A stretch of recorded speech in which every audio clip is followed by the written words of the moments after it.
Bonjour à tous, on se retrouve pour une nouvelle vidéo pour parler de pourquoi est-ce qu'on ne peut pas être heureux et seul.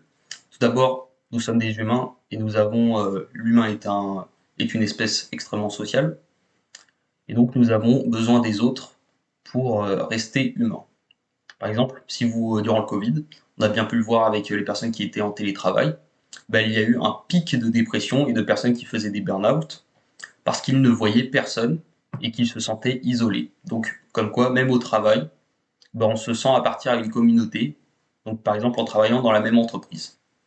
Ensuite, de par nos passions, par exemple si on est passionné de plongée, on va plus avoir tendance et on va bien mieux s'intégrer dans un groupe où il y a d'autres personnes qui font de la plongée. Ou alors par exemple si vous êtes passionné de manga, d'anime, etc., si vous allez par exemple à une Japan Expo, du coup vous vous sentirez bien plus heureux parce que vous serez entouré de personnes qui ont la même passion que vous. Donc, on peut voir déjà que ça contribue extrêmement bien à votre bonheur d'être entouré de personnes qui ont les mêmes passions que vous et donc d'appartenir à un groupe. Maintenant, on va parler de votre groupe d'amis.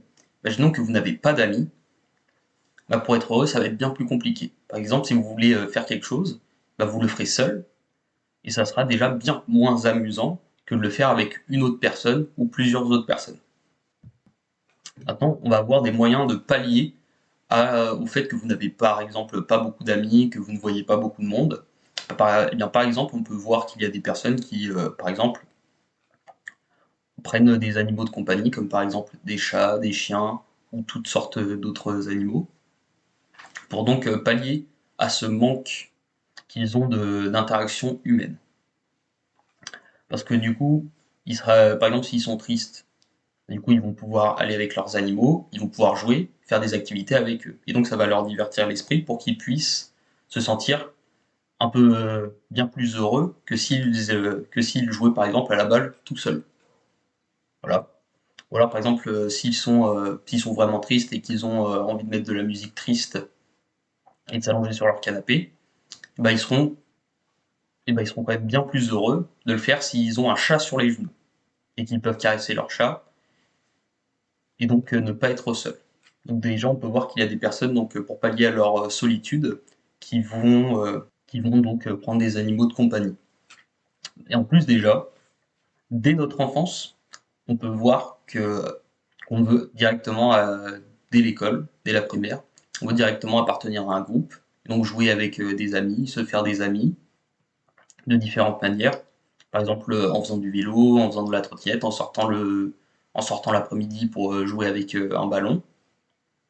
Et maintenant, à notre époque, le sentiment de solitude, il a été encore plus atténué avec les réseaux sociaux.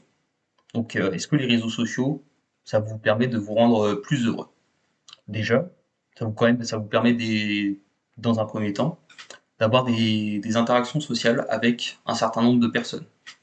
Parce que avant les réseaux sociaux, si vous étiez seul, si vous ne sortiez pas de chez vous, vous n'aviez pas de téléphone, vous n'aviez pas de Twitter, vous n'aviez pas Instagram, ni rien, pour pouvoir avoir des interactions sociales ou alors ressentir vos émotions. Alors que maintenant, il suffit d'aller sur Instagram, YouTube ou TikTok et de regarder une vidéo pour pouvoir ressentir des émotions, pour pouvoir écrire notre avis en commentaire, et donc se sentir appartenir à une certaine communauté via la communauté de, par exemple, ces youtubeurs, ces tiktokers, ces instagrammeurs.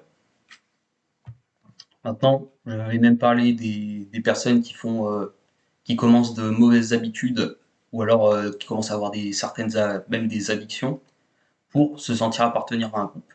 Par exemple, il y a des personnes, ils ont un groupe d'amis, ils ont tous commencé à fumer, donc pour se sentir intégrés, ils vont aussi commencer à fumer pour continuer à rester dans ce groupe-là. Donc ils vont s'adapter au groupe pour ne pas se faire exclure, afin de continuer à se sentir bien plus heureux que s'ils ne le faisaient pas.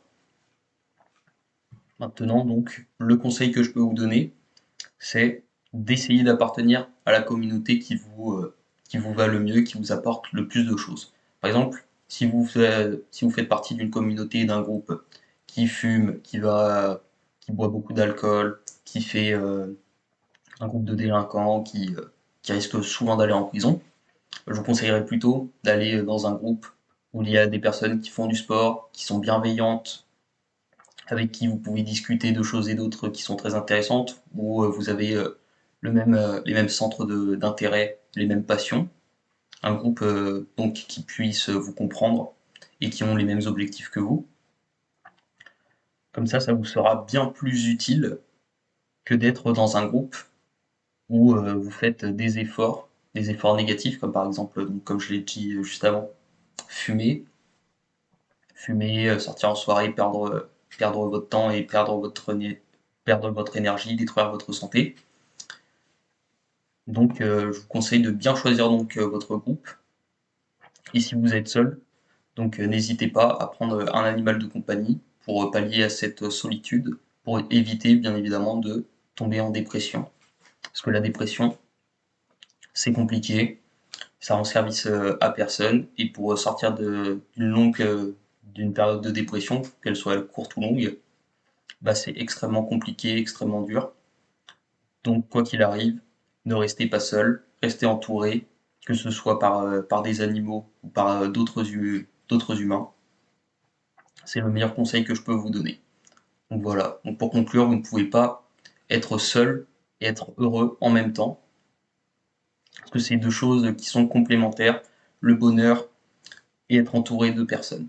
Bien évidemment, si vous êtes entouré de plein de personnes qui ne sont pas des personnes avec qui vous vous entendez bien, si ce sont par exemple juste des potes avec qui vous voyez quelques fois et que vous en avez beaucoup, bah dites-vous que c'est mieux que rien, mais c'est quand même bien mieux d'avoir de vrais amis sur qui vous pouvez compter et sur qui vous pouvez vous rattacher, vous voir dans ces amis-là.